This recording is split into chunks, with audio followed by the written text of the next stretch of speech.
ఎండలు మస్తు కొడుతున్నాయి. ఈ ఎండాకాలంలో హైదరాబాద్ లో తాగునీటికి ఎద్దడి లేకుండా చేసేందుకు ప్రయత్నం చేస్తున్నారు జలమండలి ఆఫీసర్లు.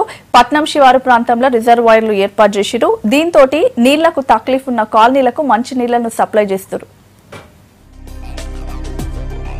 ఎండాకాలం వచ్చిందంటే ఇంతకు ముందు పట్నంలున్న గల్లీలల్ల నీళ్ల కోసమే కొట్లాడుకునేటోళ్లు. నీళ్ల ట్యాంకర్ వచ్చిందంటే బిందెలతోటి కొట్టుకుంటే సగం నీళ్లు కిందనే పోయేటి.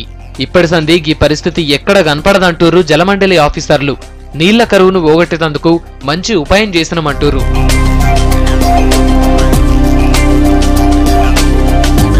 పట్నంలో ఈ తాప నల్ల నీళ్లకు తక్లీబే ఉండదని చెప్పిన సర్కార్ ఇందుకోసమని చర్యలు మొదలుపెట్టింది. ముందు చూపుతోని ఈ ఎండాకాలం నీళ్ల కరువు రాకుండా ప్లాన్ చేసిరు జలమండలి ఆఫీసర్లు. సిటీ అవతల గట్టిన పెద్ద పెద్ద రిజర్వాయర్ల నుంచి నీళ్లను తక్లీపున్న ఏరియాలకు పంపించి ఏర్పాట్లు చేసినమంటూరు ఆఫీసర్లు. మురికి వాడలు, చిన్న చిన్న కాలనీలకు నీళ్ల కష్టాలు రానియమంటూరు.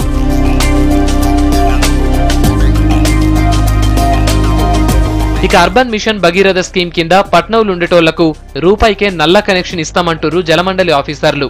ఈ సౌలతి గరీబ్ కాలనీలుండే పేదోళ్లకే ఇస్తామంటూరు.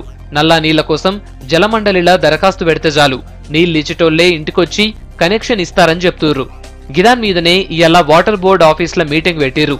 ఈ నెలల్నే 60-70 వేల కొత్త నల్ల కనెక్షన్లు ఇయ్యాలని నిర్ణయం చేసిర్రు.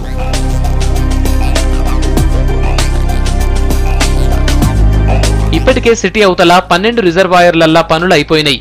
ఈ నెలల్నే నీటి సరఫరా మొదలు పెడతామన్నారు వాటర్ బోర్డు పెద్దసార్లు. వచ్చే నెలల మరో 15 రిజర్వాయర్లు షురూ అవుతాయంటున్నారు. ఇప్పటికే 1800 కిలోమీటర్ల కొత్త పైప్ లైన్లు వేసిర్రు వాటర్ బోర్డు అధికారులు. పోయినేడు ఎండాకాలంలో జనం నీటి కష్టాలు చూసిన సర్కార్ ఈ తాప పట్నంలో తాగునీటికి సమస్యలు రాకుండా చర్యలు చేపట్టింది.